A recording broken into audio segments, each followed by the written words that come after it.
Ne ticaj nikad više ti za moje ime, zauvek iz srca izbriši moje prezime, zauvek iz srca izbriši moje prezime.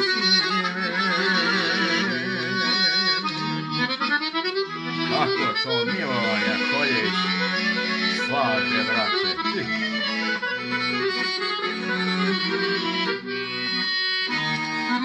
Zauvek iz srca izbriši moje prezime.